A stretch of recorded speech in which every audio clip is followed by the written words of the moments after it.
Alright, we have the green bars, we have the live counter ticking up, which means we should now be live. Hello everybody, welcome back to the Storytime Network. We are doing some more Hollow Knights. It's somehow not surprising at all that Hornet and Knight being siblings has done nothing to stop the shipping.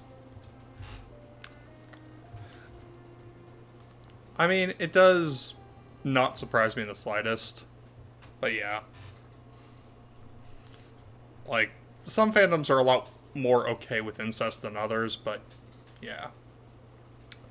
Ah yes, the Mantis boss fight. So, okay, let's dig into that a little bit. What do you think are the primary prerequisites for a fandom to be more okay with incest than another?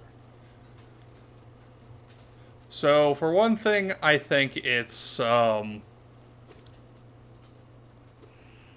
options. Shipping options, for one. Like, if the main shipping options for a fandom, are,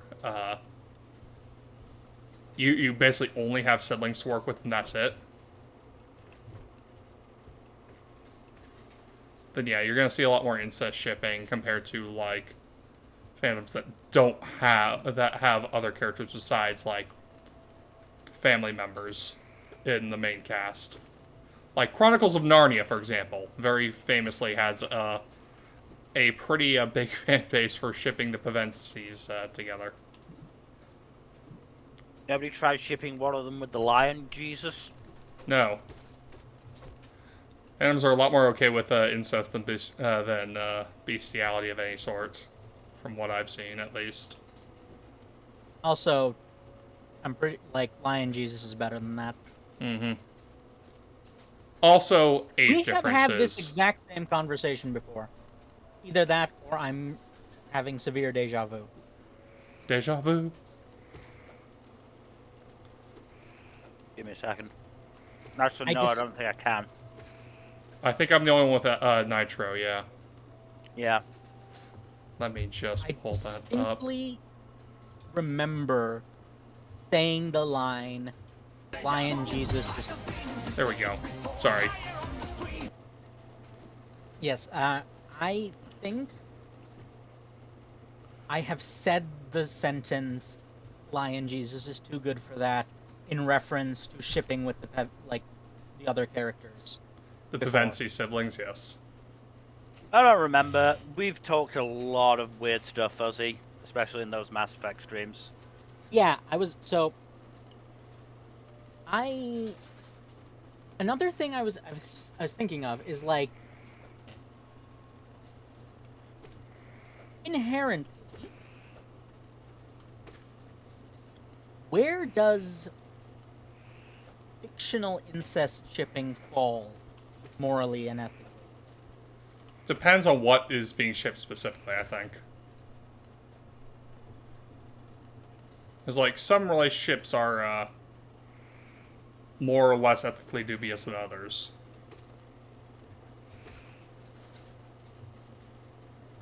Let's just go with, like, a very generic pair of siblings who are both consenting adults.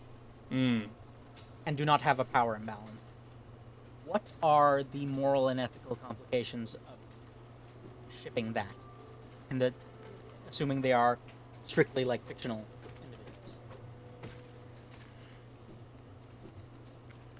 You know what? I'm not quite certain. Bill? I mean, are there any real... Are there any real ethical implications? There may be moral implications depending on what occurs in the works of fiction themselves. Elaborate on that.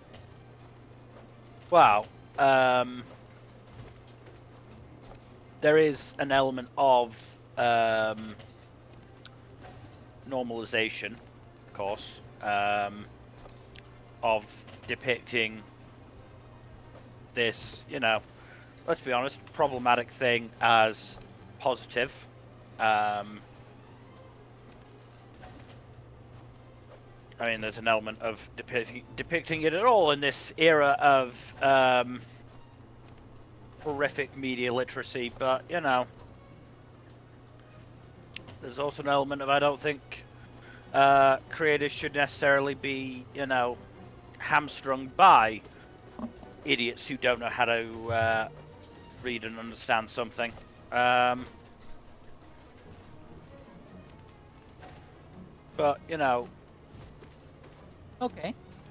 Let me pose a question.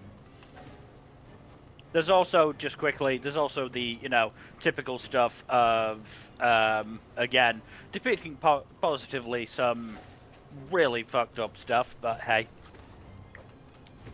I mean, you can go back to the fucking, like, 20s at least for, like, some examples of that. No, I'm approaching this from a much more, like, neutral, almost bland sort of scenario. There we go. Let me pose a question. What is the difference between, and what is worse between, physical and emotional incest?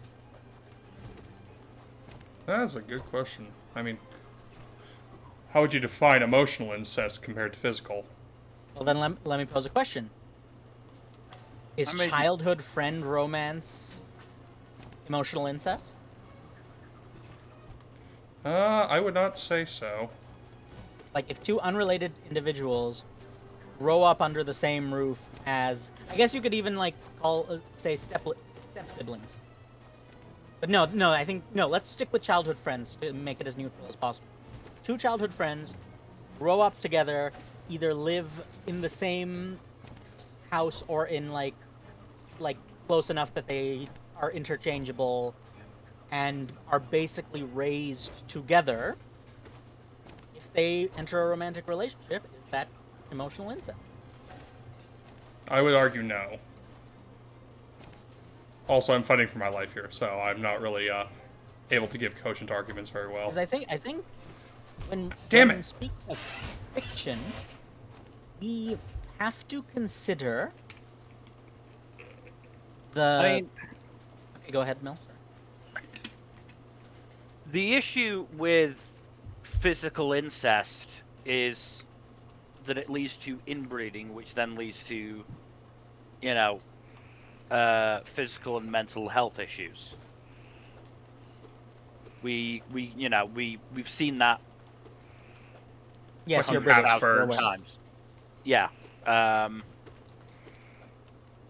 It leads to all sorts of stagnation. Yeah,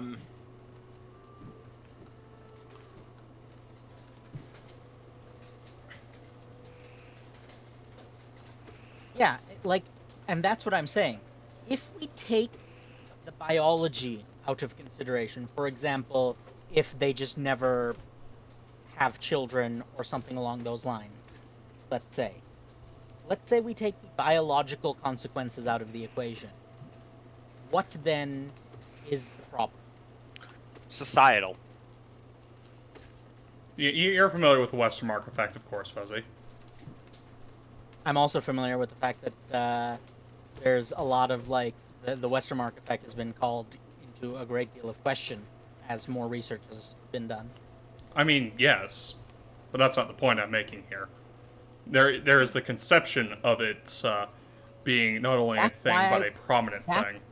Yeah, that's what I was talking about when I was asking the question about childhood friends. Because by the standards and the societal standards of the Westermark effect, why is childhood friend romance not considered equivalent to emotional incest? Okay, as the only non-psychology student here, could you explain what the fuck the Westermark effect is? Okay, so the long and the short of it is the Westermark effect is the effect by which children who are raised together from a formative age, even if they are not biologically related, grow up not finding each other attractive, even if they otherwise would. Right.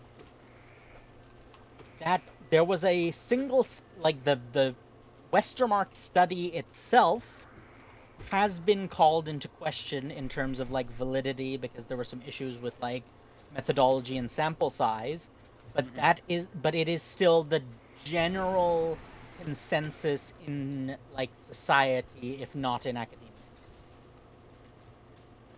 It's not been debunked per se, but it has been questioned. Like questioned by like valid points. I should So specify it similar legitimately questioned. Similar to Stockholm syndrome. No, because Stockholm syndrome has been kind of debunked, more or Okay. less. Yeah. Whereas Again, with this is not my area of study, so I have no fucking clue. No, that's fair. Hey, Or not frankly, all of because- the people who might one day listen to this are psychology majors, so, you know. I mean, quite frankly, considering the exorbitant prices of, academic journals, I also have no idea about the current, state of history academia. But it is what it is. To be fair, that's the solution to that is yo ho ho and a Piracy, I know. Well, Actually, you know what's interesting is a lot of people who are in academia are all too willing to actually, give you their research for free if you ask them. I know it requires, writing a formal email to talk to them, but...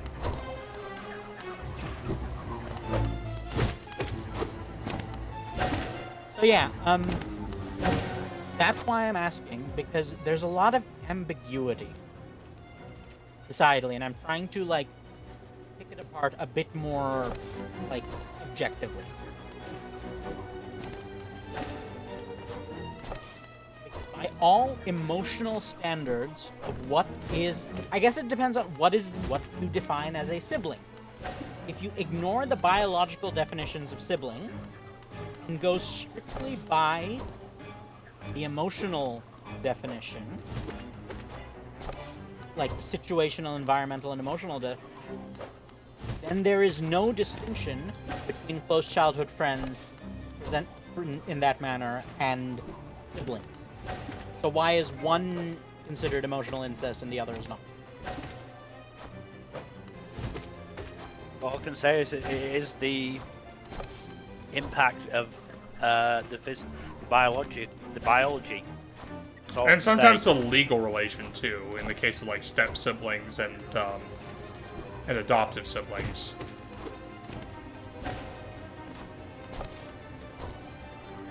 Yeah, but I think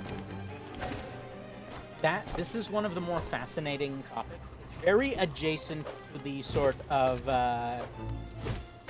sexualization of characters who are, I swear Officer is a 500-year-old vampire. Oh, yeah. It's adjacent to that. But I think it's less clear-cut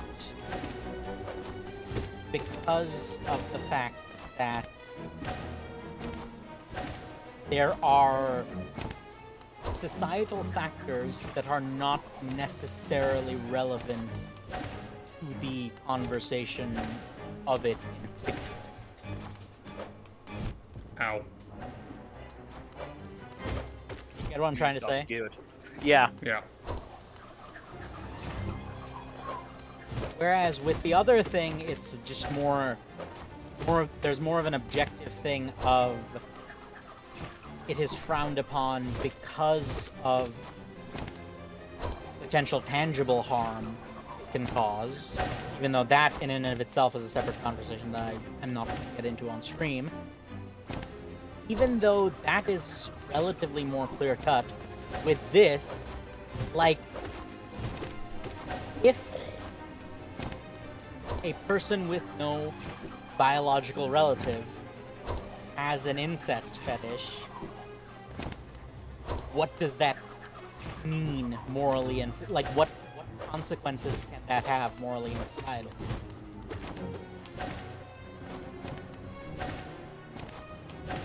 That wasn't a rhetorical question, by the way. I'd love to hear your thoughts. I'm kind of preoccupied at the moment. This ad. I mean, I'm not especially a person to ask this because I'm very much a live and let live type of person. Look, if they're not harming anybody, I don't see the harm in it. Yeah. Like, there is a difference between judging someone for behavior and the behavior being harmful. And counterpoint, if that is the case, Yes! Haha! I mean, societally, how did this, whatchamacallit, dislike, shunning, banning of incest begin? Obviously, royal families did it for hundreds and hundreds of years, if not thousands of years. You only have to look at ancient Egypt, especially the Ptolemaic dynasty. Yeah. Ah, yes, So- a family tree that is less of a tree and more of a A line. stick. Yes. Mask, mask, mask, mask! A very, very smooth stick. But yeah, so like, how did it start? Who decided that? So, okay, there's actually two explanations. Oh, hey, They're Cornicore. both true. There is the inbuilt biological drive to avoid incest for practical reasons. Which was later overridden by the fact that the human brain is capable of overriding our drives, and unfortunately we use it to do things that are more degenerate rather than less. So it was overridden by a lot of, like, the nobility, but in the peasant class, the biological drive still served its function. The societal case is much more ambiguous and difficult to tease apart. Because the human civilization has evolved to the point where even if a biological and a societal drive target the same thing, they can be completely divorced from each other.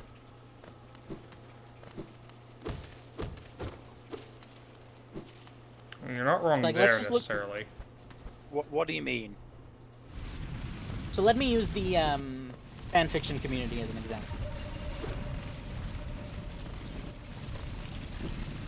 That is a community where there's a significant chunk of the community that sort of, and this is more of a consequence of the sort of primarily Gen Z, Gen Alpha, neo-puritanical movement, whereby you are considered morally wrong for writing about fictional characters committing incest, even if there is no power imbalance or consent issues in the fiction you are writing. Just the fact that you are writing about it is enough to get you othered, even though there are no actual harm or consequences happen. Yes, the antis, yes. The antis are like, I'm specific. Yes, they're the broad strokes issue.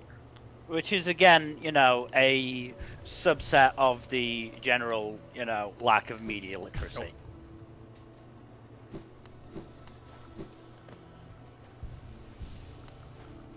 I think the issue comes about when you combine the media element of it with the environmental element, and too many people conflate the two.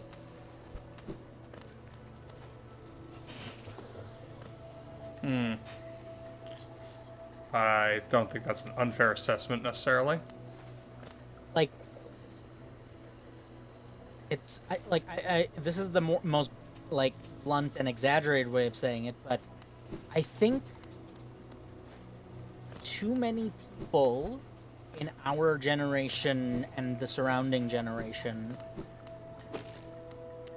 are incapable of distinguishing the imaginary landscape of the internet from reality. Oh, yeah, no, 100% with you there. No, yeah, I agree. I think that's where this and similar issues stem from.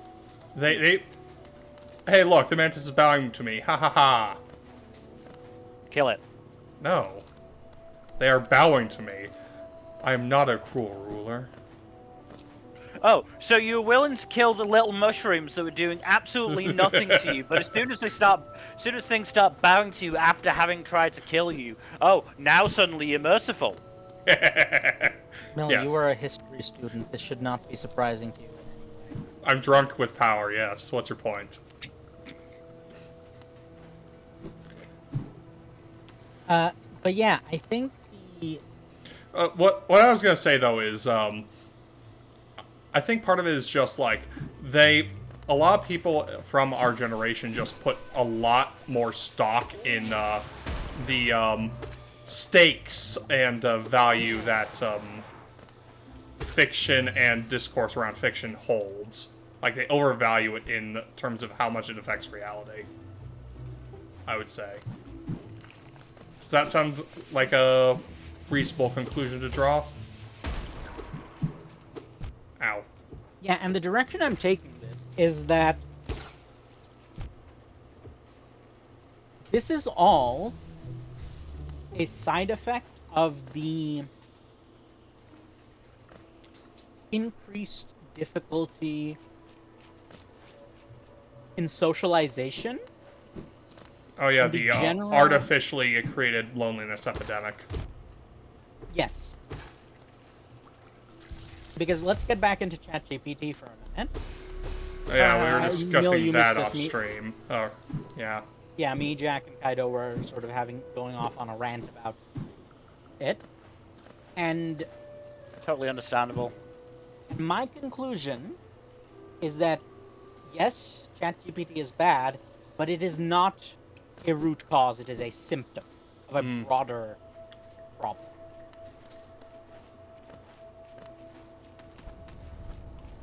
Because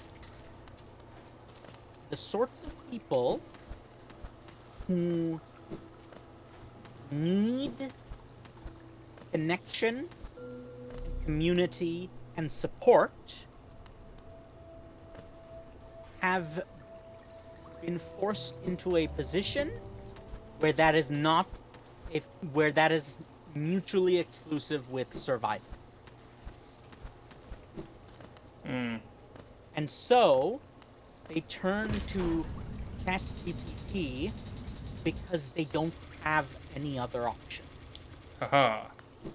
because of what the positions that society has forced them into. Mm-hmm. Now remember, I'm not talking about the AI bros. I'm not talking about like the comfortable middle class people who just use it out of You're like talking about people like the I don't know how old he is, but I'm still going to use the word kid, who was, encouraged to commit suicide by ChatGPT. That did come up, yes. Not even that. I'm talking about basically people like us.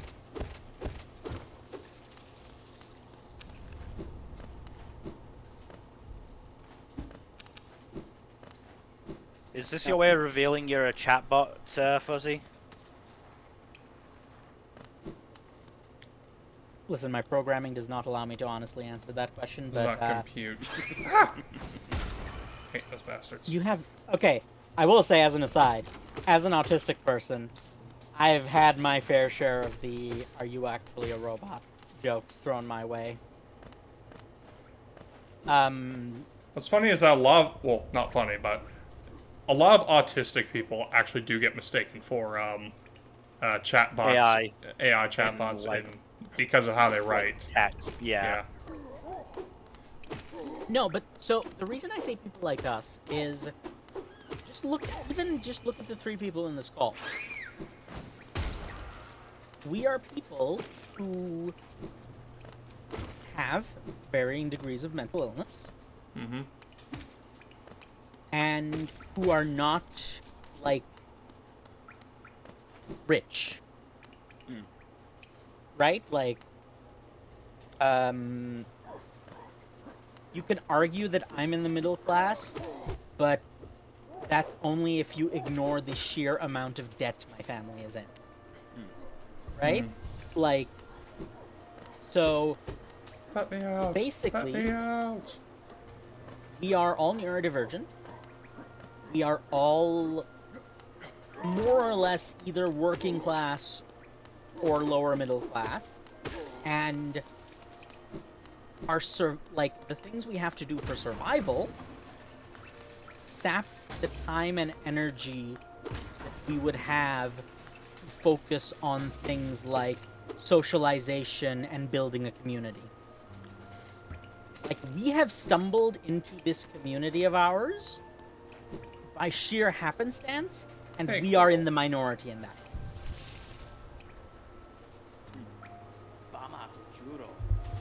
The capital.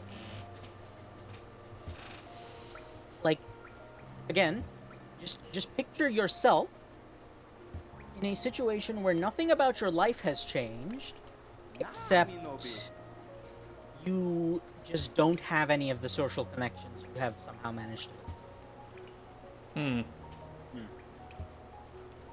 I don't know about you guys, but in my case, that would be miserable.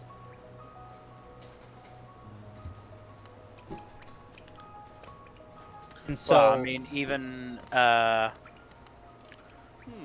with you guys online, going back to the pandemic, there were 2 or 3 times when I would go through old messages with a housemate of mine from the previous year, and I fucking hated that house. It drove me insane, and I haven't felt comfortable actually, living with somebody outside of my family since. And yet, in those periods, I was fucking thinking, well, maybe it would be nice to be back with them. it's that meme, right? Like, 6 months into lockdown, X is looking Pretty Looking appealing. better, Yeah. and then, 5 minutes later to go, wait, no, well, 5 minutes later I get onto a spree of messages where we were talking about how shit things were in that house, and go, oh, right, yeah, that's why I hated living there. Yeah, maybe not the best. The City of Tears. But, What a like, lovely you can poetic see what I'm name. getting at, though, right? Yes, of course. Die, Like, mosquito. like, Ow. here's the thing. Let's say you have a question or you need help with something, but you are also, like, as neurodivergent as we are. What do you do? Guess I'll just die. Yeah. Reddit? But like, why I'm Yes, I get what you're getting at. and that is where the issue lies.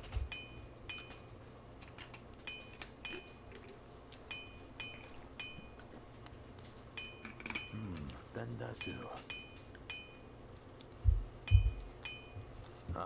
Ranjo Stenja. Yeah, Yes, I don't sir. really know. I don't really know where to go from here after that. Well, why? What is Loneliness sucks, man. I don't really know where else I can take that conversation. Is my point. Strength of the nail. Junsha. So, yeah, I think what I am getting at is that Garadel Akari. even though we are in a situation where we have far less options than we should, we do need to figure out on both a personal and community level how to address those issues. Not even for like broad societal change, but for positive change in our own lives. Mm.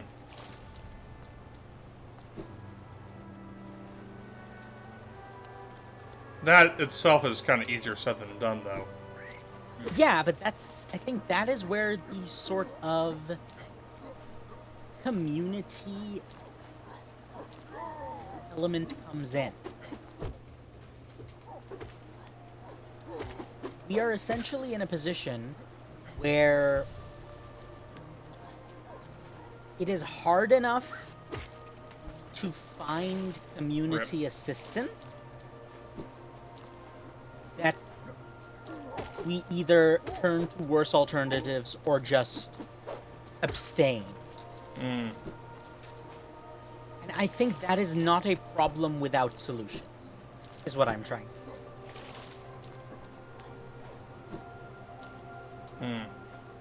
Well, you're not wrong, but at the same time, we have to find where the solution, what solution we can actually get.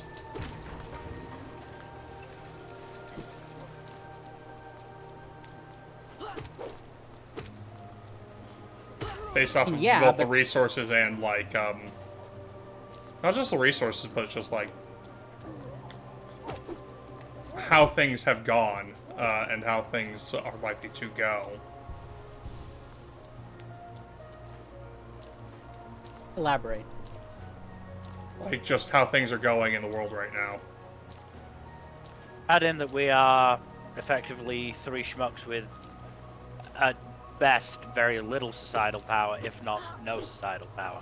And that is unlikely to change in the immediate future. Hallownest seal. Neat. Okay, so yeah, this is a case where I see the confusion. And this is a case where I was not explaining what I wanted to explain properly. Good, because it was weird being the nihilist while you were being the optimist. That is kind of freaky, isn't it? Usually you're the doom and gloom and we're the ones trying to talk you out of it. Yeah, and don't get me wrong, I think I'm still doom and gloom on a broader societal scale. I think what I'm trying to say is that on a smaller individual grassroots level, there are actions.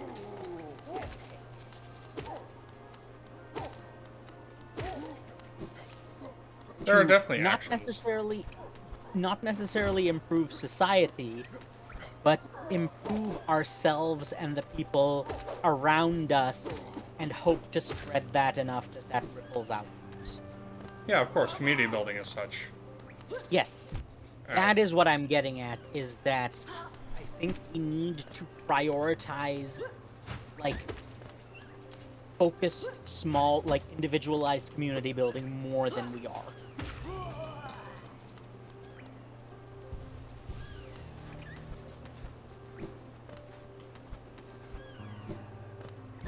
I don't disagree on that front. Like, community building is absolutely important, and, like, yeah, no, it's just, like, there's not enough of it. Then it comes down to, similar to what we were talking about before, life, Time and energy. life stats, time, and energy. And I think the important thing to sort of get into is realizing that the two are problems with mutually inclusive or compatible solutions.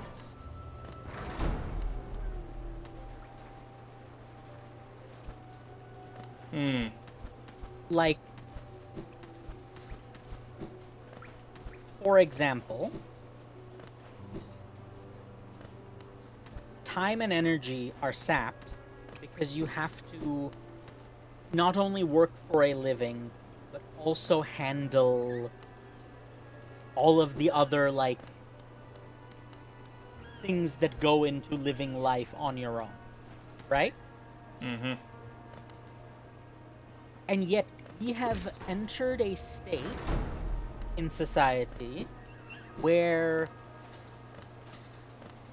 we seem to have convinced ourselves, and heteronormativity and like the capitalistic family structure and gender norms have a lot to do with this, where we have conflated the idea of sharing the load, as it were, that we with oh well, that's something you do in a romantic relationship and nothing else. Mm-hmm. Right? We don't have, like, think of how our brains are still hardwired to work. Our brains are literally designed for small tribes that divide work in an egalitarian structure. Mm-hmm. As it turns out, people like doing stuff. Insert joke here. Like- Yes, I know. Like, I think No, not up. like, Take me down, damn it. we, on a personal level, but also on a broader societal level, could benefit from developing a reliable structure to enable group living. Oh, 100%. Because, like, Mill, you brought up this point, like, you got into it, where, like, when you say that that house and living situation with those roommates was awful, was it because of the situation, or was it because of the people involved? Morrison? Situation wasn't great. The house was very small and ended up having 6 people in it. Oh, Which was jeez. not good. The people that I knew in that house were fine. The issue was that there were 2, then 3 Five great people nights. who I did not know. And they were not considerate. That is the issue, isn't it? Whenever you don't know someone you're supposed to live with, that always has, like, there is something that is going to be, like, at issue there, unless, like, you have very compatible personalities and just gel really well together. And that's not always And going to be the I case. think therein lies the crux of the action that needs to be taken in terms of solutions. Because, and God, I hate, and I'm starting to wonder if the Big Bang Theory was a psyop. Like the sitcom, not the actual Yeah. Big Bang Theory.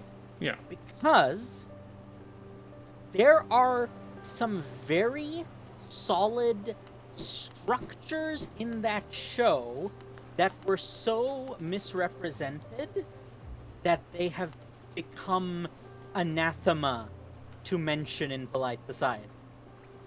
Mm.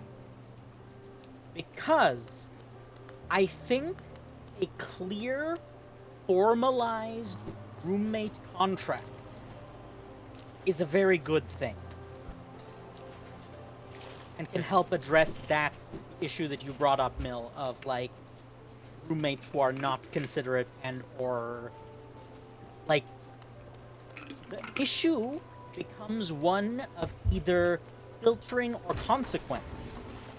And they can be resolved. Mm-hmm. But it just requires a certain degree of effort and, like, planning that a lot of people just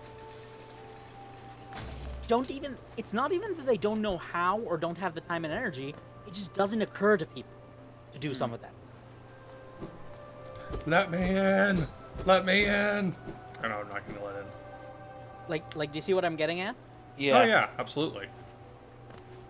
Like, a group living situation where the burden of income and housework are shared between people who have very clear-cut boundaries and guidelines that they will respect on a professional level, even if you are not all friends. Fly free, grub. Fly free.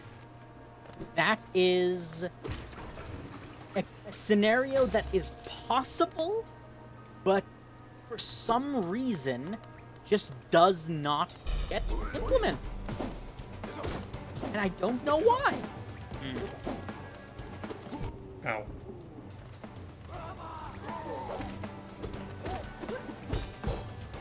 Holy shit, double deflection, that's awesome.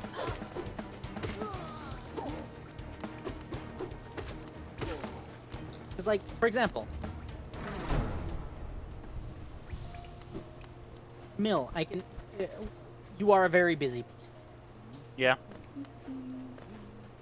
But Cornifer, how much nice of seeing that you here. busyness is because you're sort of having to manage everything on your own?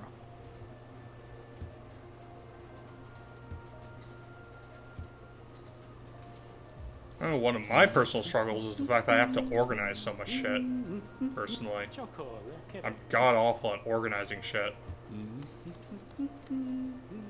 Right? Like, that's what I'm getting at, is that Cha-ching.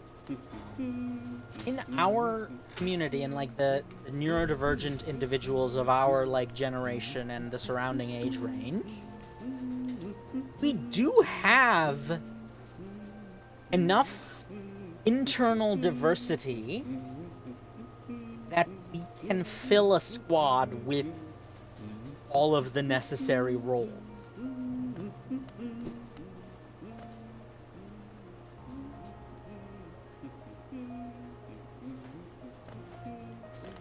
Yep. On a totally unrelated note, y'all want to move to Canada and join my startup?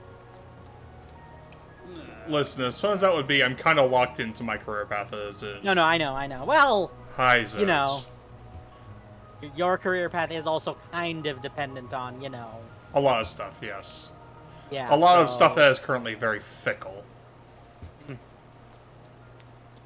Yeah, that's basically what I'm getting at, is, like, obviously it's not feasible for us to, like, just do that, but it should be feasible on a general level for people to figure out a way of building a community locally. Hmm. And the problem is that while the people are there, the framework is not. That is the issue we run into.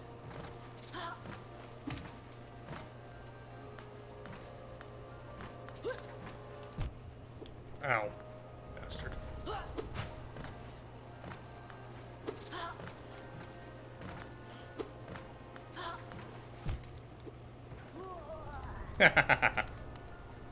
Like, there was a time in, like, Western society where, let's say, you need help moving or assembling some furniture. There was, and in some places still is, a time where you could just, like, call up someone in your local area who'd be willing to just help you out. Yeah. That's not really a thing anymore. It depends, because there are some people who are like, if you have enough close friends, you can do that, but even then, that's not like a guaranteed thing. So I get where you're coming from there. No, but that's what I mean, is like, we are missing, even when, that is what we are missing. We are missing the avenue for people to make close friends. Yeah, most of Locally. people's close friends are either school friends or work friends.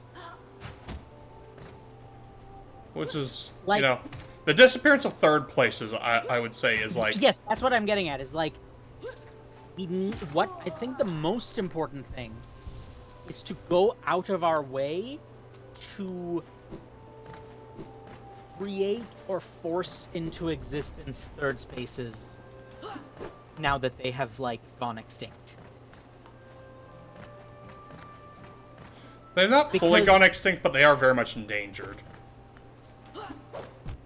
Like, they are they are impractical in the state that they currently exist in, because most of them are reliant on a one-size-fits-all superstructure. For example, in my city, there are library views for adults to meet. For example, I missed the last 2 weeks, but over the past month or so, I went to my local library's adult board game social. That sounds awesome. The problem with that is that the structure and organization of that is still dependent on an external entity. Yes, the library itself. Like, it is Mondays at 6 to 8 p.m. If you are not available Mondays 6 to 8 p.m., Your SOL. you're out. Yeah, you're out of luck. So there is a lack of spontaneity. There is nowhere you can go when you are feeling lonely, where you can just chat with someone in a purely platonic manner, just for basic social interaction. It's possible, but it requires both you and another person to have a house in which both of you regularly hang out with, and that's not feasible. But yeah, that's not a third space. It's a second space. Well, it is technically a third space. It's just each of you has their third space as one of the other person's first two spaces. That's why I would qualify a true third space as one that is publicly accessible. And doesn't require you to spend money. Yes, that's what I mean. Libraries do qualify in that regard, usually, because sometimes you do have to pay membership to get a library membership, yeah. And there's also, there's the structural issue, right? Libraries have strict hours. Mm-hmm. Like, let's say you've got two mentally ill people who are night owls and want to hang out, 9 or 10. Or, want to meet someone at 9 or 10. Mm-hmm. And they don't want to go to a bar because bars are hell. Mm-hmm. They have no options. The library's closed. There's nowhere else to go. There are no neutral, flexible locations that can qualify as a third space.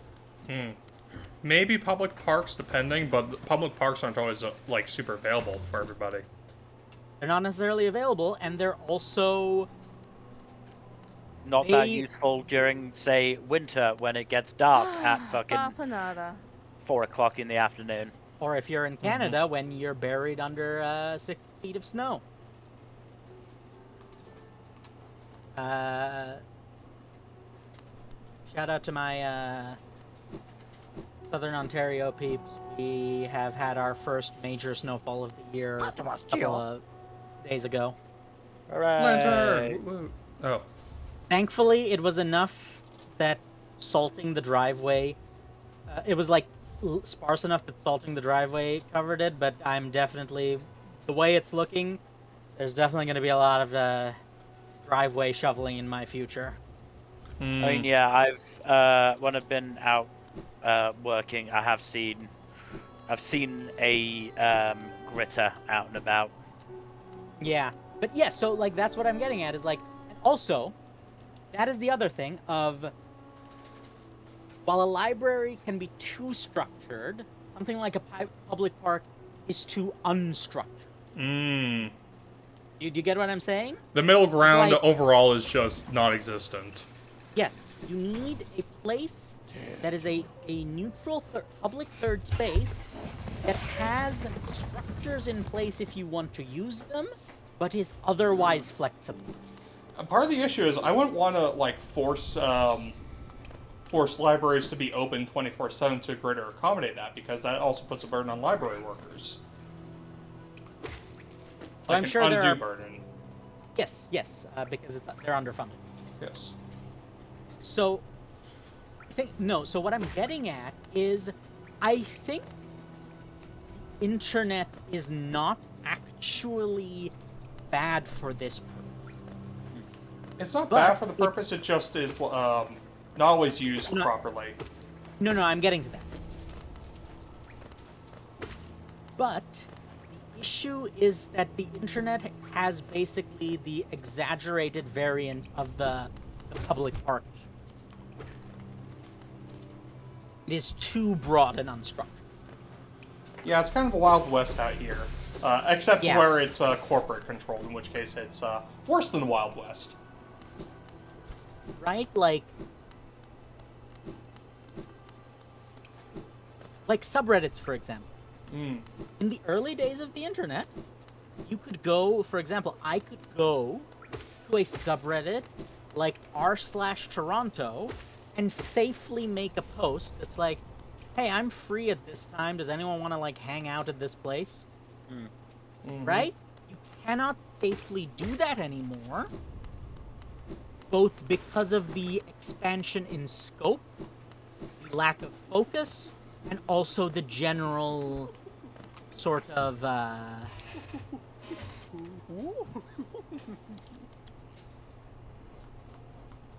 Yes. no, it's not a safety thing. I'm not even getting into the safety because there are ways you can get around the safety issue. I'm more talking about the disincentivization that these websites use to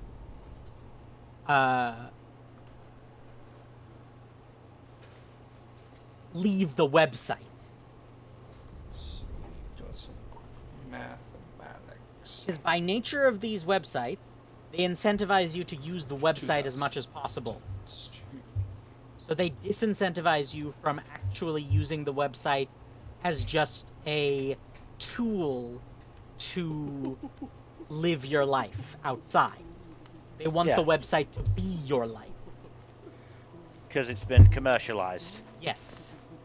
Can we just like throw all the corpo shitheads in a blender and call it a day? So, what's funny is that while that would be quite effective in the short term, I know it's not a good long-term solution. well, not even in terms of long-term solutions. It's just that, like, that doesn't actually address any of the structural issues. No, I know. Because we need to pass laws, and to pass laws, we need to actually have like proper control of government in the hands of the people, and that's not exactly easy to achieve in a society where Also, not a good idea. Yeah. Like, this is one of those things where I don't know. I'm going to probably. This is probably one of the less popular takes. But direct democracy, i.e., Oh, I wasn't even saying Represent- direct democracy necessarily. I was just saying like corporate interests should have much less say in the government than they currently do, at least stateside. I feel like a lot of shit would be helped by getting money out of politics. no, that is but that is what I mean by the systemic issue. Is that like, but yes, I'm not even talking about the broader societal stuff because as we all know, societally speaking, I'm very much a doomer and a nihilist and a fatalist. But I do believe that on a smaller community scale, there are actions that can be taken. I will not get into those on stream, but I would like to talk to you guys about that off stream. But yeah, there is a... I don't know. This is one of those things where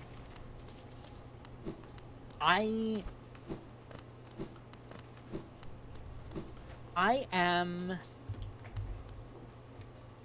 a planner No. in the sense of I am capable of sort of taking a broad idea, streamlining it into a framework that is immediate, that is like plausible and practical to implement.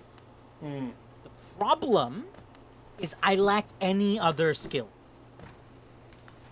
So you're literally suffering from an actual skill issue. Yes. Because I can design the framework, but I cannot build it. If you build it, he will come. I am. That's that I. You joke, but I was going to say that unironically. I know that if we build it, they will come. But I do not have the tools or resources to build it, even though I know what it is. And that is also one of the frustrating things, is that... Fuzzy, I can tell you what it is. It is a novel by Stephen King.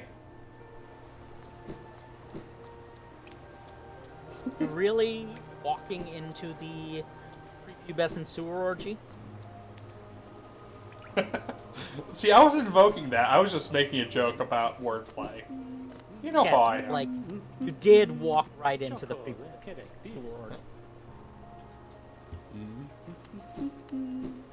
God, what?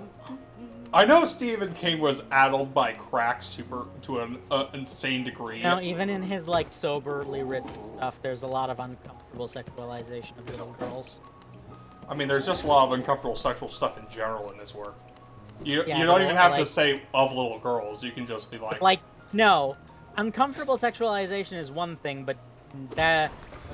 But when it's... What down I'm to saying children, is that not- it doesn't just stop at of little girls. It is No, in a lot of places. but it is much worse to also include the children.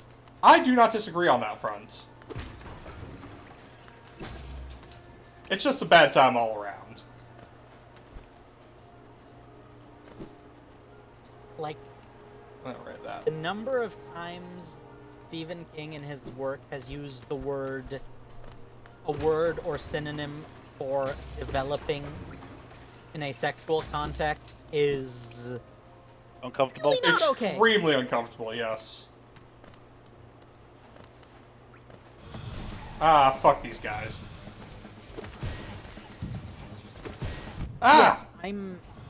I'll get into it a bit more later on, because it is related to some of the stuff we were talking about before stream about our own channel. But, yeah, I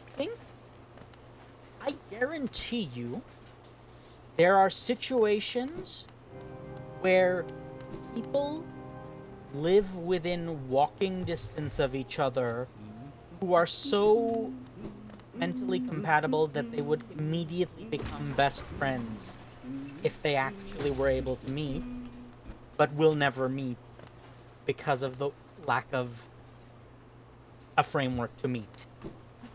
I guarantee you that is a situation that not only exists, but is probably very common.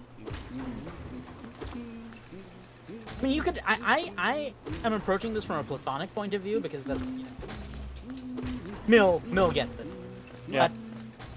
But there's nothing to say that cannot also exist in a romantic context, because romantic relationships developing organically is not. We have focused too much to normativity, like cultural normativity and standards, to making that the, like, main goal, when it is actually a natural emergent phenomenon of a well-functioning social community.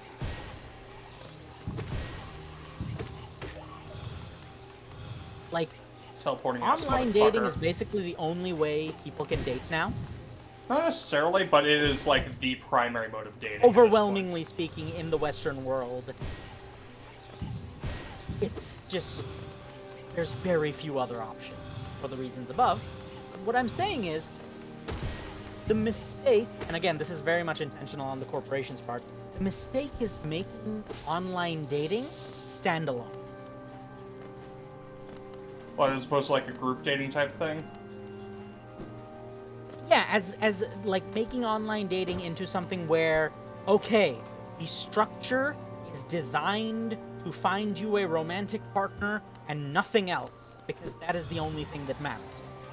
That is the sort of narrative and structure pushed by a lot of online dating apps. Whereas, Oh, and that's sucker. why, Sorry, I'm getting mad at this fucking right, yeah, enemy. but that's why there's so many horror stories and sort of like warped impressions of romantic relationships and dating. Because, Yes, Dick is part of the reason. well, yes, but like, I was talking about this fucking enemy, but yes, also that. I was referring to Richard. Richard you the know, Third? Branson. Both. Richard the Lionheart. Things did Also tend- not a good. Things did go to shit when Richard was found in that car park in Leicester. Yeah, but I think the problem with online dating is that it creates a warped mentality around dating and a romantic relationship by forcing people to act like and pushing the narrative that that is the only socially important thing. I'm sure, Mill, you've run into frustrations with that in your own life, given the fact that we're both at least Arrow Ace adjacent, if not like. Both are you near on? Arrow Ace. You're on the spectrum. You're on two different kinds of spectrum, I guess. But the thing is that asexuality in and of itself is like free spectrum in a trench coat, and aromanticism is actually in a very similar boat. I would say it is very likely that Fuck you, asshole boss. demi-romantic and demisexual individuals are much more common than actually like full-on Arrow Ace individuals. But because they lack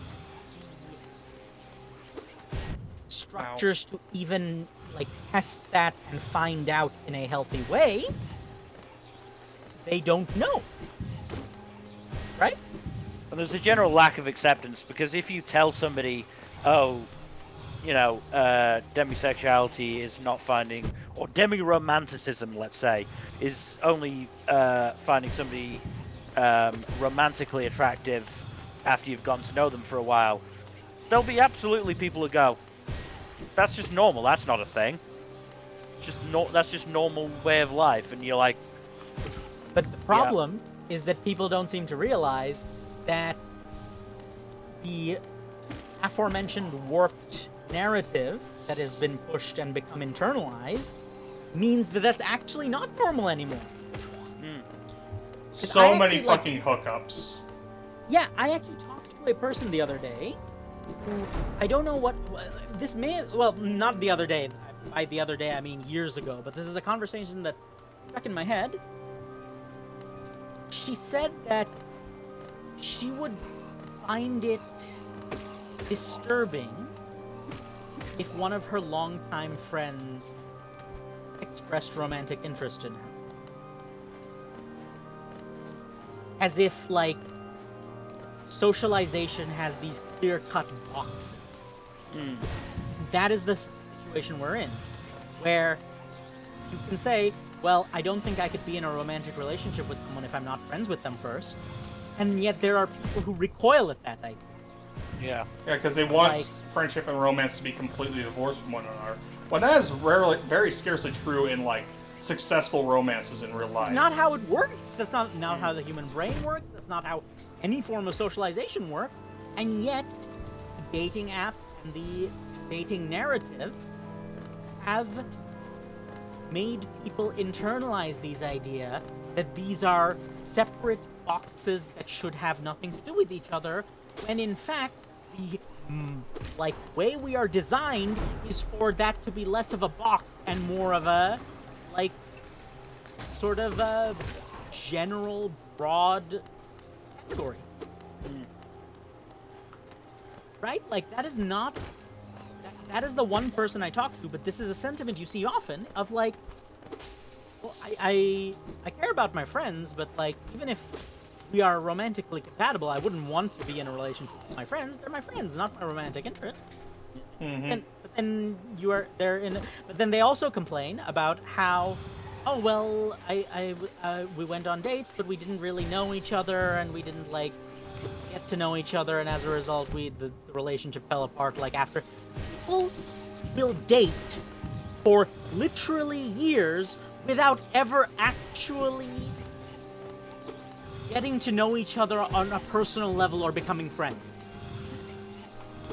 That is just strange to me. It is Like, extremely common and horrifically unnatural, and I don't mean unnatural in the way that shitbags mean. the fundamentalists say that certain sexualities are unnatural. I mean unnatural in the sense of disability. In the sense of being born without an eye or a leg, unnatural. Where it is a literal, like a tangible harm because of trying to do a thing. It's unnatural in the way that trying to bend your elbow 180 degrees is unnatural. It's unnatural in the same way that a human being making an isosceles triangle out of themselves is. Yeah, it's just... That's what I mean by unnatural. And yet, it is a... You see so many stories online.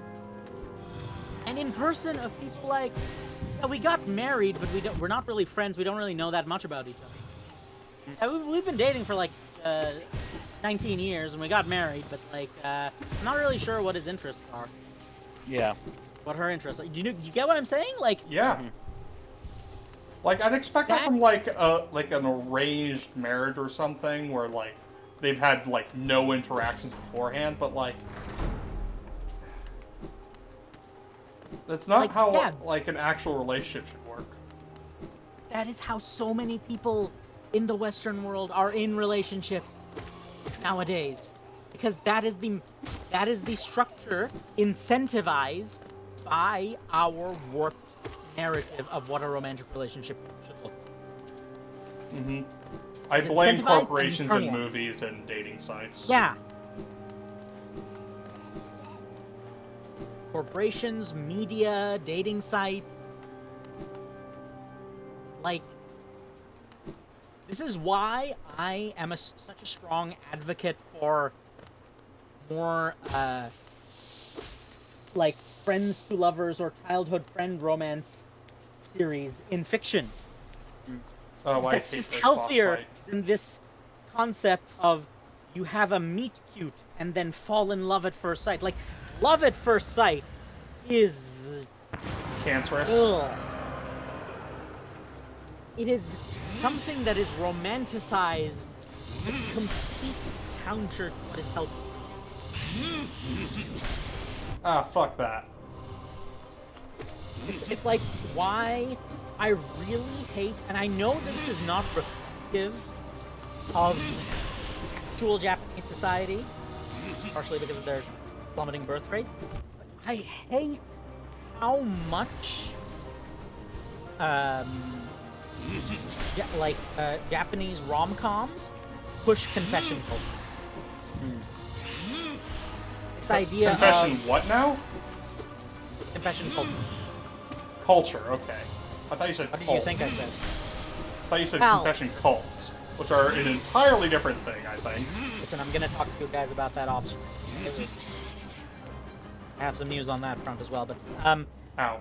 yeah, confession culture of just like there was a really cool manga I saw a while ago that really stuck with me Ow. because it was a critique of confession culture. It was not very popular. This idea of Yeah, because people like have the an- tropes.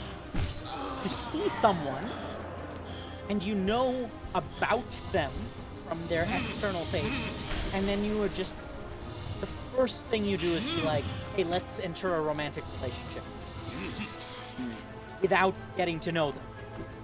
Ow. Like the principle of like spontaneously asking someone out like in a college class, and all you have done is be in the same class. I would argue honestly that dating it should be like the default for like romance. Like you date someone to get to know someone. Like it's not necessarily a bad thing to like start out by dating. And that is the other problem. I do have an IRL friend who is like a bit of a social butterfly, has a broad social circle. I was talking to him about this. People are also not emotionally like taught how to handle expectations and romantic relationships in an emotionally mature fashion. Ow. There is like it is telling that amicable breakups are like a unicorn. Like they do happen. It's so much more often because I was talking to my friend the other day. Is like he does not like playing matchmaker anymore because what ends up happening is people, If the couple breaks up and it causes problems within the friend group because they don't do it in an amicable way, and then people are forced to choose sides and so on and so forth. yeah, and my thought that I again, this is one of those things where the fact that I have slow processing speed comes in. I have just now come to the realization of why I have an issue with that. Because the reason those breakups end up being so messy is because they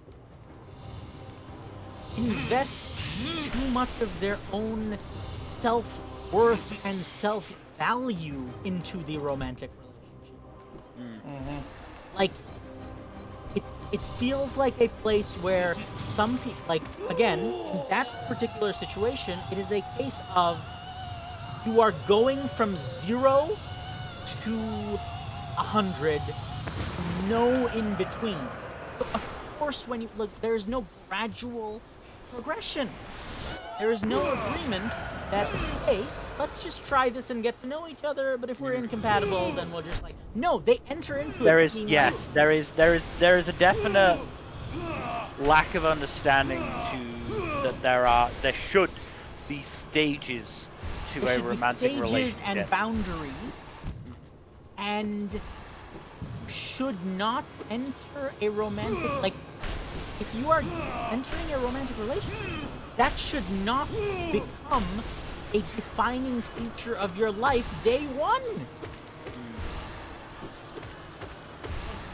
Maybe if you are really compatible and really care about each other, you will eventually get to a place where you are each other's sole priority, but too many people have been brainwashed into thinking, okay, so you enter into a romantic relationship, then you should be each other's top priority from day one. And then when both of them are incapable of fulfilling that, because that's not how a relationship works, they melt down. Yep. And that's what causes the relationship to break down.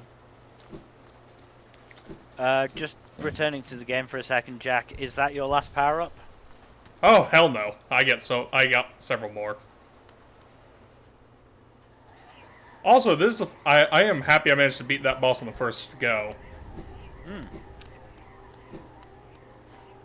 But yes, like, it's an expectations issue, and we all talk about how, like, people have, like, unrealistic expectations, but I think we talk too much about unrealistic standards and expectations for, like, the qualities of a partner, and we don't talk about unrealistic expectations for the dynamics of a relationship. Because people have unrealistic, like, basically, globally, have unrealistic expectations about relationship dynamics. I'm sorry, but that's just the case. You're not wrong. Right? Like, it's not after a certain Power point, up! it's not, Haha! it's not even about having, like, too high standards for your partners. It's about having standards that are illogical rather than impractical.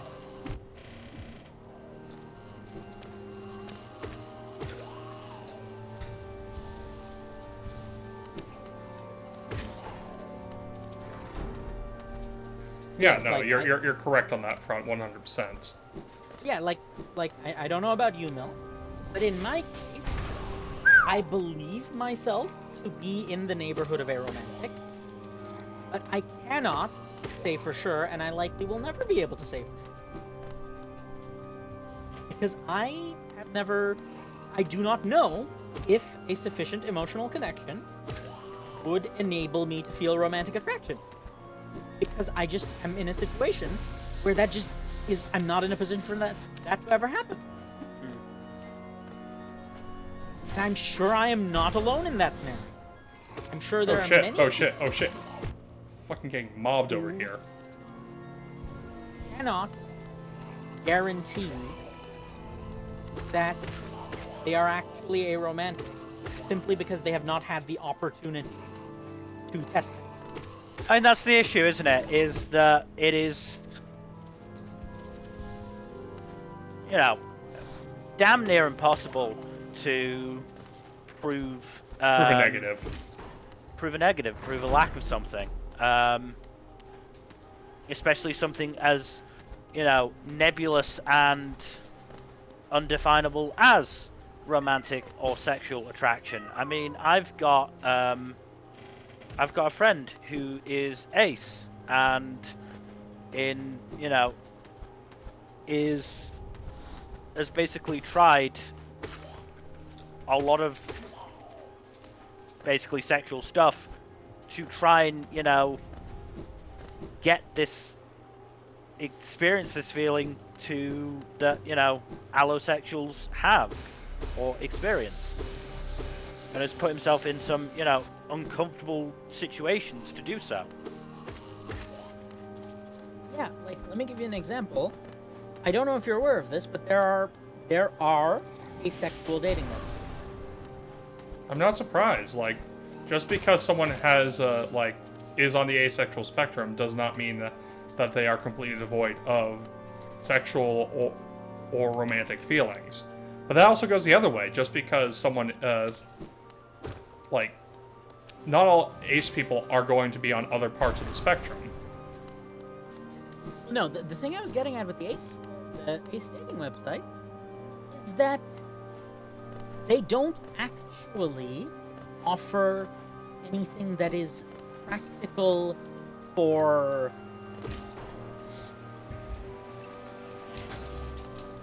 they are dating websites for asexual people without changing any of the problematic elements of dating websites. So all of them, all of the elements. Yes. Yeah, and that just misses the point. Like, you cannot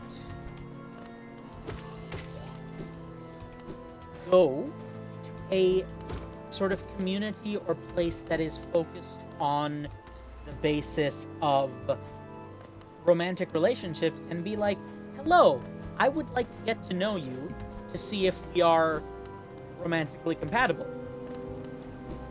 We are, or like the majority of society has been conditioned and to internalize the idea that it is a strict binary, yes or no.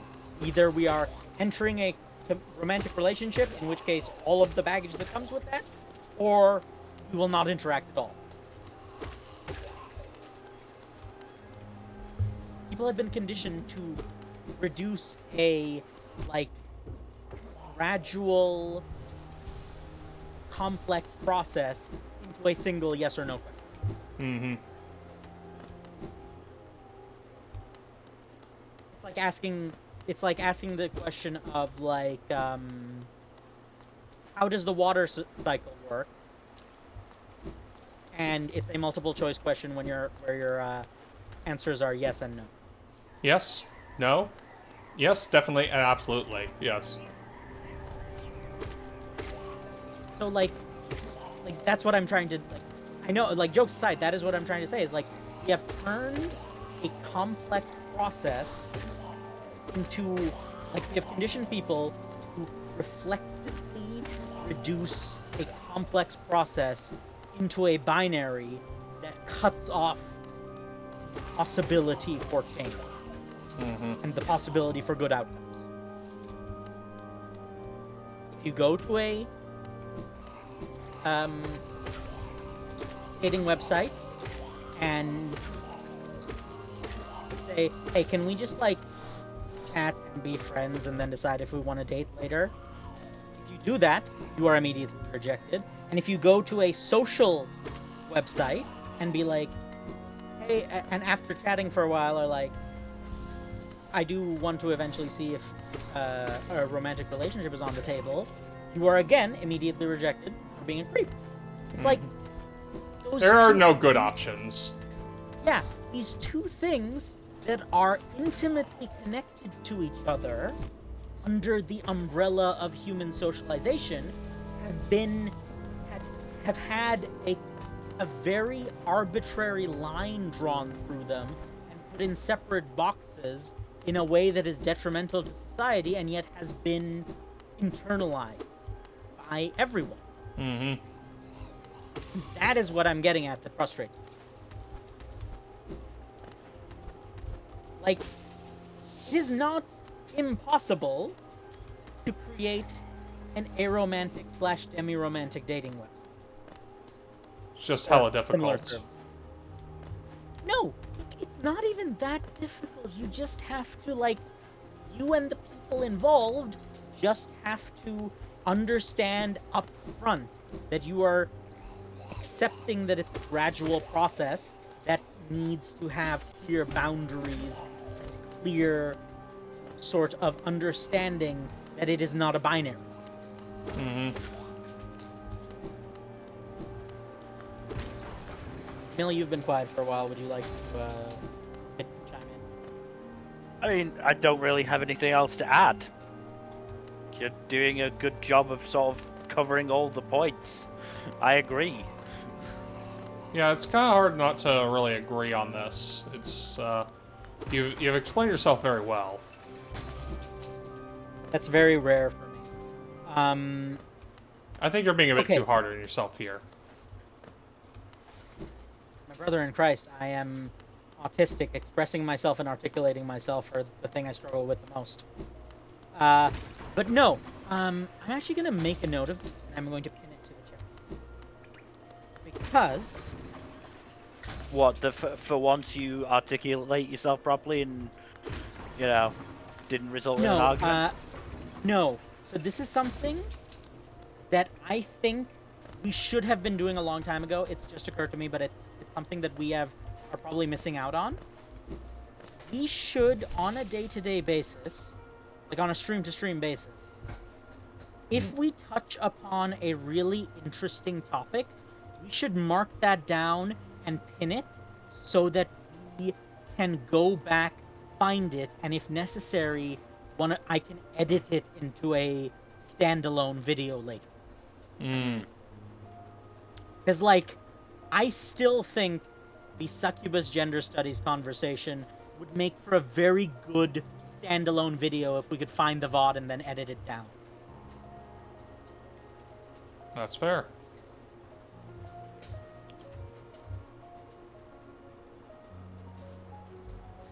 The succubus gender study days.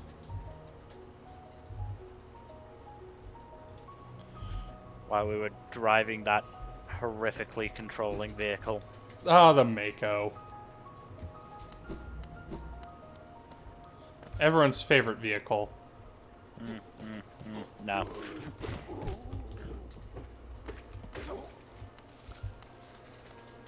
I mean, I guess better than fucking horses in Inquisition that didn't have a sprint speed. Oh god, that was That will so never awful. not be funny to me. They just fucking added speed lines. So fucking funny. It sucked, but it was very funny.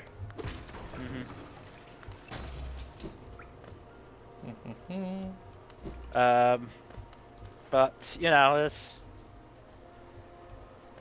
How badly EA screwed over BioWare is a whole different discussion than the one we're currently having.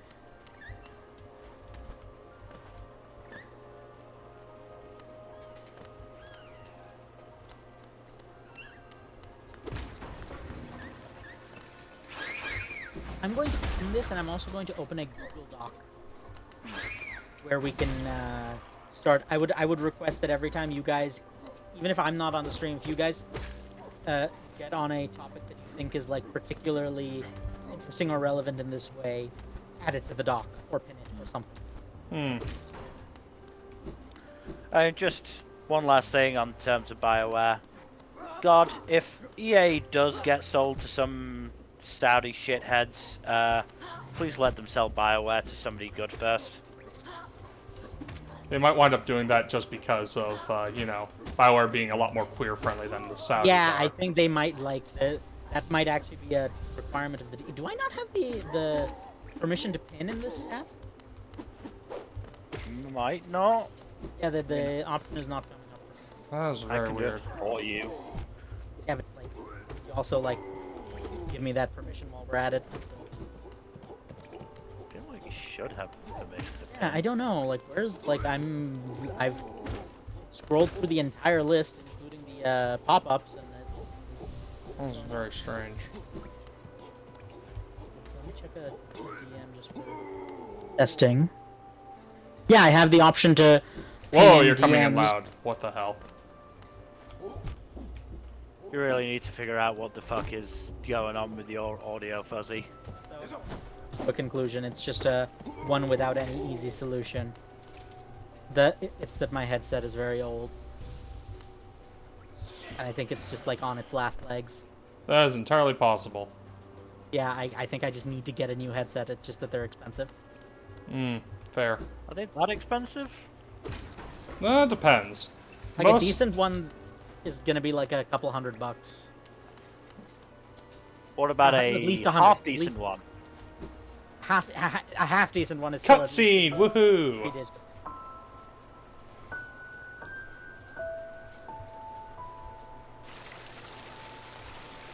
I like the ambiance of this game.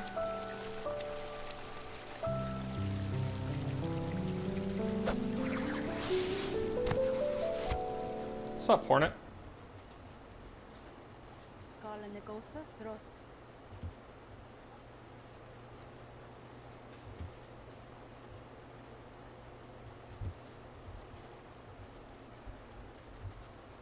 Oh, okay. There you go. Should be able to pin now. Everybody should be able to pin now. Kill. Memorial to the Hollow Knight. Title drop and roll credits. Mm-hmm. I mean, that's the thing. I created this server on, you know, very quickly. We don't. Yeah, we don't need to get into the reasons why. That involves complex social issues. Yeah, so I'm gonna pin that, and I'm also going to create a. Actually, no, I'm not gonna pin this. Let me unpin this, and then I will create. I will just create a Google Doc where, and then pin that so we can do things that. Royal Waterways. Fun. God, the term Royal Waterways gives me some flashbacks from of Final Fantasy 12. Yeah. Because there's so in Final Fantasy 12, there is a Royal Waterways that has something of a skill check. It's one of the like first difficulty spikes in the game. There's a boss that I died to over and over and over again as a child. That eventually made me like quit the game for a while before I like Got got good. better at the mechanics. Because like FF12 is a very complex game mechanically. And I think I was a bit too young to like fully grasp the way that you need to actually play to, you know, survive in that game. And it is more of a mechanical. It's like it's mechanical, not in the Dark Souls way, where you just not need to like develop like muscle memory. It's mechanical on a like a systems level, with like stats and builds. Because the game is not complex to control like physically. It's interesting because typically, you know, I feel like games you played as a child feel harder than when you were a child, more often than not. It depends on the. I think it depends a lot on the style of game. Because there are some games that are absolutely like, how the hell did I play this as a child? And the answer is probably just greater levels of spare time, energy. But there are others where I'm like, okay, I understand why I was bad at this as a child. Like I love playing tactics games and tactical RPGs, and when I revisited them when I was older, I realized why I would have so much trouble on some levels. Because it just required an understanding of the deeper like mechanics of the game that I just did not have as a child. Oh no, there definitely will be that split between games that were a struggle because of Oh, fuck these things. how to word this in a way that won't sound bad. Games where you struggled because of intellectual factors, and games where you struggled because of Mask Shard! bastards, I guess. Yeah, no, that is exactly correct. I agree with you wholeheartedly. And I also am inclined to agree. But yeah. I'm just gonna like How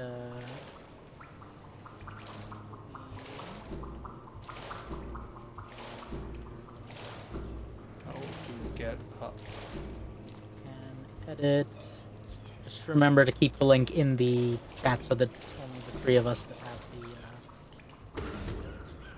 have access to it.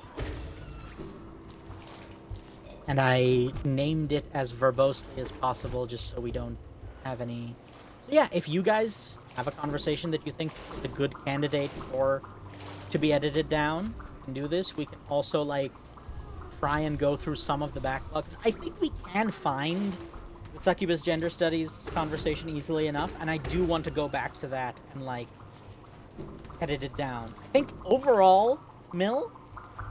Okay, Mill, how do you feel about this as a content idea that is horrifying but also probably hilarious? Oh.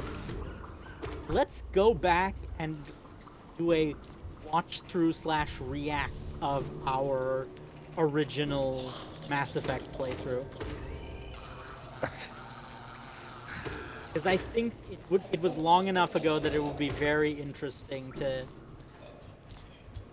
go into that a little bit. These things are so fucking annoying. It's also the most ethical form of React content. Because sometimes React content is stealing, but not if the thing you're reacting to is things you made. Well, yeah, we wouldn't have to worry about fucking copyright. Strike, yeah. I do think we should put that on the docket at some point, because I think it's also like something that doesn't require as much energy from us, because we can just put on the video without having to actually like focus on a game. So we could just play a game that requires no thoughts, head empty in the background while we actually watch, listen to, and chat over the video. And hey, maybe it'll result in us actually going back to Mass Effect, which I'm sure Jack would be happy with. Oh yeah. Yeah, I think that's a very like interesting idea, and it would also allow us to like properly find. There are so many conversations in our backlog that would make for great shorts and clips. Short form content is actually one of the most practical ways of gaining discoverability and a viewer base in the modern era. Yeah. I have also had an idea for like a video essay type thing, except instead of like a proper video essay, it's more like a PowerPoint. And I would just stream the PowerPoint. That's basically what a video essay is, actually. Well, yeah, but it's more like the OSP style detailed diatribe thing they do. Yeah, but those are video essays. True. But yeah, you don't have to like qualify it with it's not technically a video essay, because that's. That's so weak. Oh, yes. Fly free, Grubby. Yeah. Fly free. But yeah, I think that is it's a solid content idea. I was also gonna say, we do need to work on more of the video essay stuff. I think we had a very solid, like, foundation With the on which podcast. to work. Yeah. Yeah, I think we just have not sort of given it. I don't want to say we haven't given it the importance it deserves. I think what I'm saying We is, just haven't visited in a while. yeah, and no, I think we haven't sort of internalized the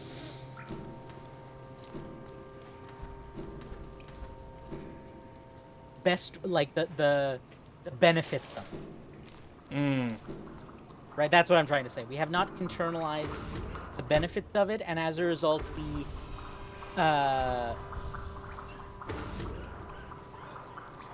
undervalue and prioritize it lower than we perhaps should.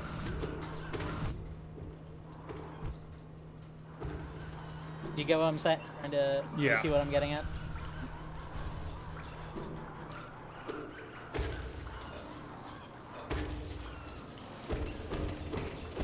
I 100% get what you're saying, yeah.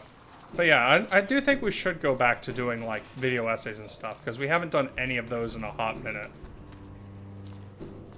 So I think in my case specifically, I do have quite a lot of those. Like, I have both the ideas and sort of background and ability to do those, but I need a trip sitter.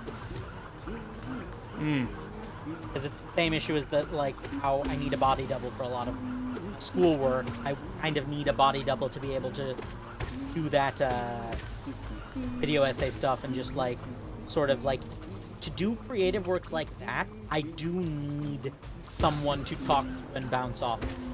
Yeah, I think And what I was, having someone to bounce off of would help me as well. I think, and we can, what I was actually thinking is, we can feasibly do streams where the stream is us planning and outlining a video essay. These fucking things don't bounce properly when you hit Right? them. Like, do you Yeah. get what? See what I'm getting at? We Oh, can double absolutely. dip here. Mill, your thought? Yeah. I mean, I'd also like to try and do Smut versus Angst again. Though Yes, That That was was really fun. fun. We just need to, like, remember to. What I was also thinking, obviously, you know, do it up based on the suggestions you all had during stream, which I wish you had told me about before stream, but hey. Well, no, because it didn't occur to us because we didn't know what to expect. Right? Yeah. Like, these are the sorts of things that you do need to do at runtime. It's trial and error. Yeah, but I also would like to, you know, expand it and do different sort of, instead of Smut versus Angst, it be more of a general sort of fan fiction quiz. Yeah. Name and I that do like fanfiction. Name that fandom. Basically, like you give us a title and we have to There's a lot name of the fandom. ways we can do it, but no. Well, and, there's obviously the Smut versus Angst. There's God, I really should have written this down. I had a really good idea for a category. I mean, it could be guess the fandom.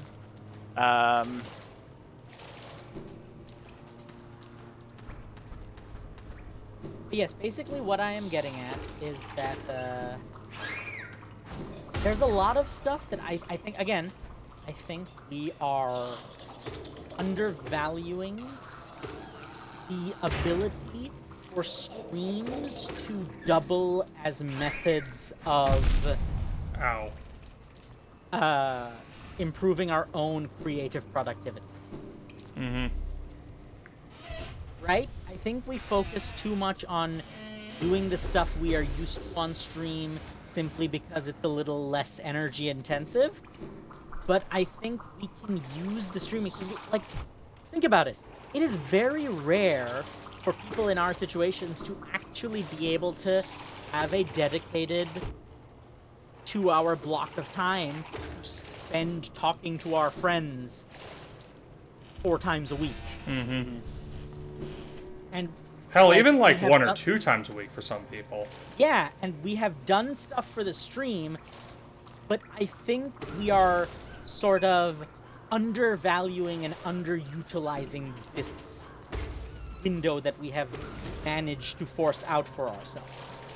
And it's one of those things where I do not think we could have created this window if we were not beginning with the conceit of it being a stream. If you get what I'm saying.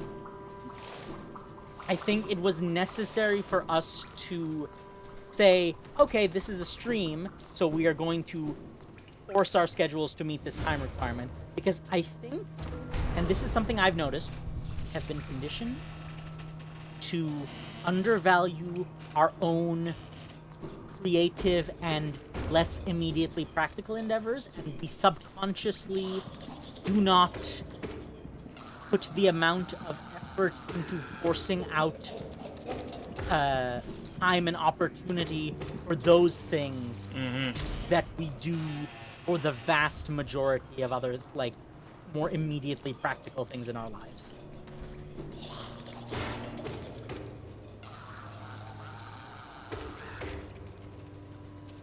Like, do you get what I'm saying? If Oh, you do, yeah. could you please restate it? Because I'm not sure what I'm saying. You're saying something and or other. I am Yeah. joking, of course, but... Let's... Ow. Sorry, I'm kind of distracted by the bat thing that just marked me. Mill? I was looking at something else, and I am bad at listening while I'm reading. Listen, I know we all have ADHD, but, like, y'all are working with me here. Well, so, basically, like, the undervaluing of free time used for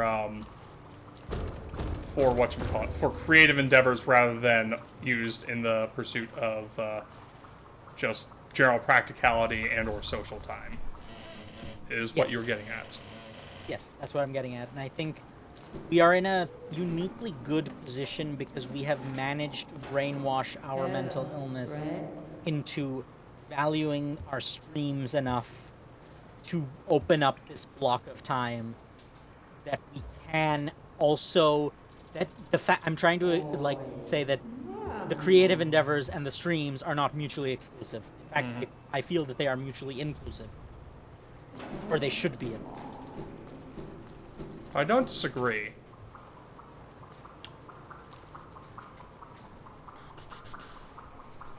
Millie, you're still reading another thing, or... I mean, it's yes and no. I mean, my issue is I've never... Doubling has never helped me. I think in this situation, it is less doubling, more a group project or a collaborative effort. I think that is what the stream stuff should focus on. Right? Like, again, if we use the video essay example, a video essay would be one that we put on our channel, so it would absolutely be something that we actively do have to work on together. It's not just one of our stories that we're writing. I think in the event that, again, this is that sort of adaptability and flexibility that I think it just doesn't occur to us a lot of the time, wherein we should remember that if we are in a situation where our individual projects are difficult for us to focus on or be productive on, we should explore the idea that maybe a collaborative project would be easier to work with, or would be more immediately productive due to the situation we're in. You get what I'm saying? Yeah. Oh, another boss fight. So, like, again, I am in the same boat where doubling has not really helped with my actual creative works. So, but I found that doubling or like group projects are something that I can be creatively productive on. So if we are able to like do something in that regard collaboratively, that can then sort of daisy chain itself in, or dovetail is the term. Why did you use Dovetail- daisy chain? Because I forgot the dovetail was a term.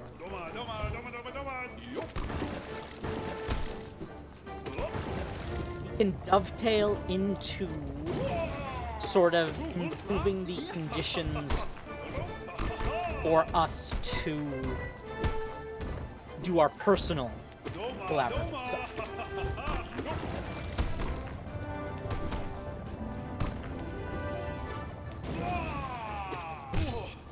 Look, I don't know if I'm making any sense here. No, you're or making if you sense. guys are agreeable to this concept. So, I just... I do have some pitches for some slideshows / video essays for y'all.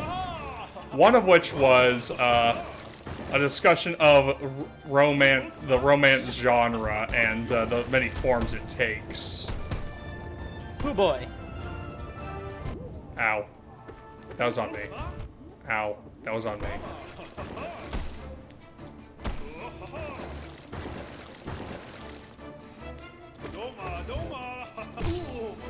Wee.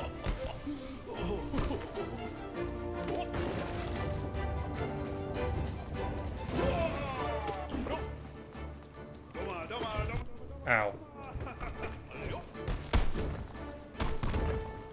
But yeah, that's what I've had cooking for a little while now. I just need to actually get started on a PowerPoint for it. But I don't know if like Google Google Office has like a Google PowerPoints thing or not. So there are, okay, one of the other things I was going to say is I've got a Microsoft Office for doing it collaboratively. I can make a PowerPoint. As long as we're working in the same call and we're like sharing the, like, you know what we can use for that actually? Is probably like under, utilized, even though it makes a lot of sense in hindsight.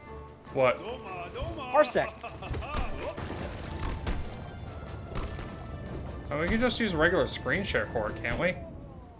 No, because with Parsec you could physically edit it as well. Oh, interesting. Because with that's the thing. Parsec is essentially giving you secondary access to my computer, so I could open up PowerPoint, and then we could both edit at the same time. Or maybe not at the same time, but we could like, you could actively interact with it outside of just seeing it, like in a screen share. Yeah. That's what I mean.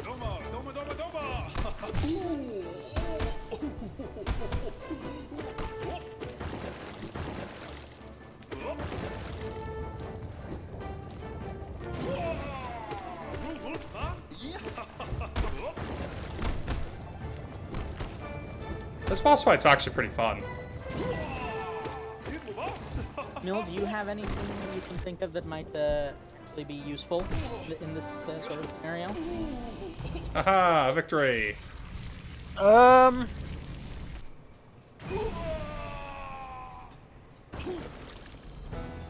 mean, I know at one point we discussed doing a short recorded video for the Phantom Thieves Polycule. That is absolutely a thing we can do, yes. Glurgle, That was glurgle, back glurgle. when we were actually playing Persona 5 Royal, which we have not done for a while now. I mean, we can still discuss the Phantom Thieves Polycule. That might be fun.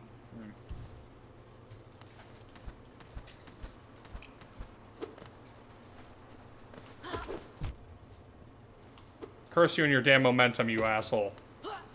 I still want to sort of like do my piece on power scaling. There's a lot of like sociological topics, like the sexuality stuff and like the things that those things that we could get into that I would love to interface with as well.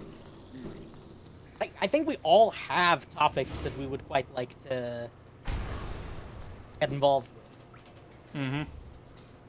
Ooh, King's Idol. Nice. Ooh, what are these? What are these? What are these? What are these?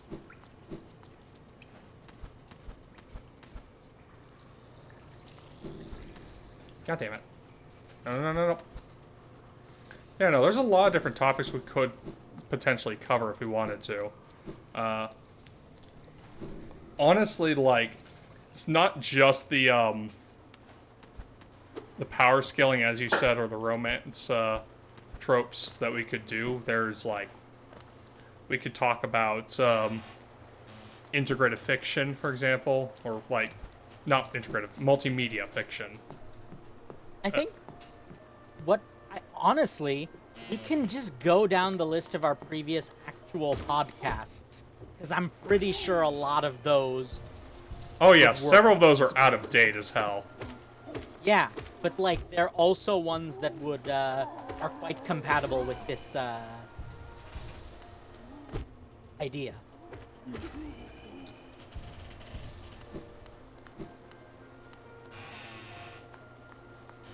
Also, we are about around 2 hours, yeah?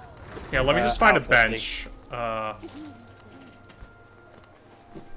know there's one nearby here somewhere. I just need to find one. I'll look Yeah, at the map. so, Yeah, the nearest one's a little ways away, so I'll like find someone. While Jack walks to that, do we want to, like, do part of the spiel? It's gonna take me a second. Let me actually find Okay. one. But yeah, because, like, I'm gonna be real with y'all. I've been yapping for most of it, and while I do love to yap, I'm, like, sort of, like, my brain is, No, understandable. at the moment. We've all had. Oh no, this is a boss room. Or we could go back to Old Faithful and say, hey, what about that One Piece chapter?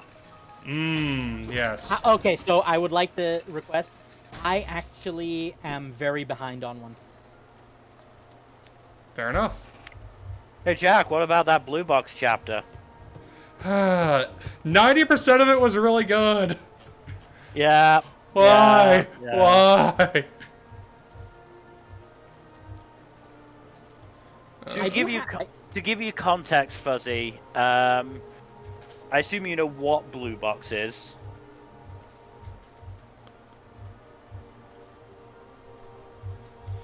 Like what the series is about. You know, I'm just gonna go back to where the Oh, nearest I'm bench is. very familiar with Blue Box because of my time in the power scaling community, because there are people who say that Blue Box characters are in the same tier of power as Lovecraftian Elder Gods. Blue box or blue Ironic. lock? Oh, I think I'm getting those two confused. I was gonna say, Like, that fits for blue lock, but blue box, no. Blue Box is insane enough that they would probably do it. Yeah. Blue Box is a like sports romance series. And you're saying that, like, blue lock isn't. I'm kidding. All sports series are inherently romance series that the authors are too cowards to be openly gay about, but I've said it before and I'll say it again. After a certain point of intensity and duration, a rivalry stops being rivalry, and it's just two people wanting to fuck each other real bad and not being able to say it. Blue Box is more explicit about the romance, is my point. Yes. But yes, basically, in the first part of the series, there was a love triangle, well, love corner, love line? However you want to define it. I think yeah, the triangle is a bit of a misnomer. Triangle is definitely a misnomer. Love and this- angle. So basically, three characters, Hina, Taiki, and Chi. We know what you mean. Yeah, yeah. Hina was into Taiki, Taiki was into Chi. Turned out Chi was also into Taiki. But Taiki and Chi, so Hina confessed. Taiki took a while to decide, but eventually turned her down. Then entered a relationship with Chi, and now that we are Taiki, that was when they were first years. That was when Taiki and Hina were first years. They're now third years, and Hina is like, well, I've got to try one last time to enter a relationship with Taiki, right? Yeah, no, it's a puzzling development, especially since Hina has also been getting development with another character who is honestly a better love interest for her at this stage. This is why I don't work with Japanese rom-coms anymore. It's not a rom-com, really. Like, you know what I mean. Yes. Yeah, so what you are trying to explain to me is Blue Box is not the one where soccer is a game of life and death. No. Okay. Right. Blue Box is mostly focused on basketball and confusion. badminton. Yes. You can understand my confusion. No, I mean, we had a season of anime where we had Blue Box, Blue Lock, and Blue Miburo, which isn't even about sports. No, it's about the Shinsengumi. Which, fair enough for using blue in the title on that one. I mean, it's still also gay, but, you know. Again, there are certain genres where that is just implied. Yeah.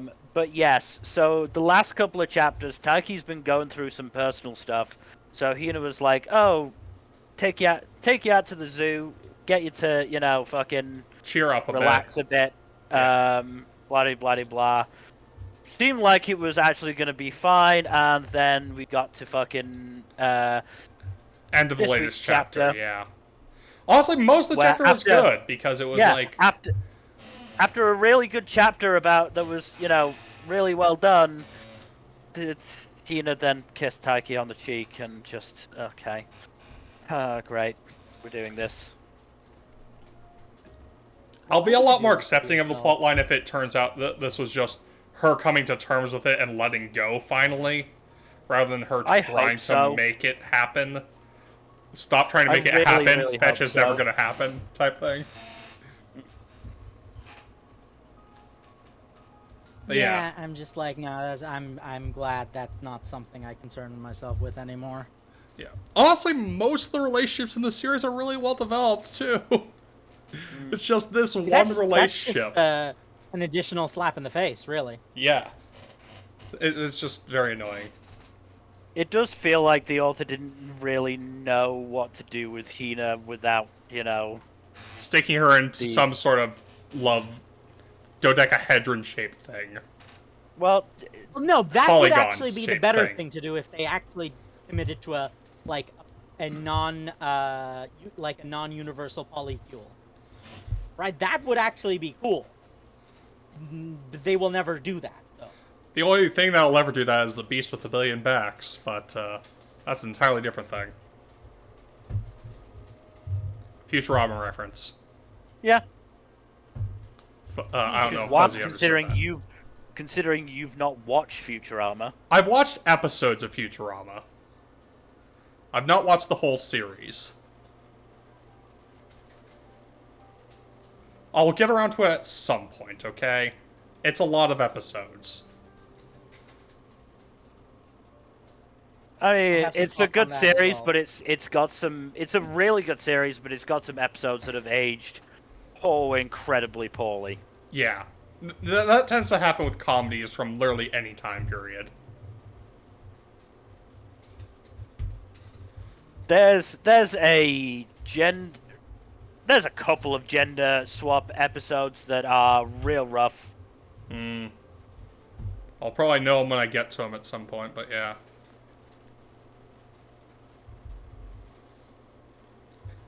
But yeah, y'all want to wrap up?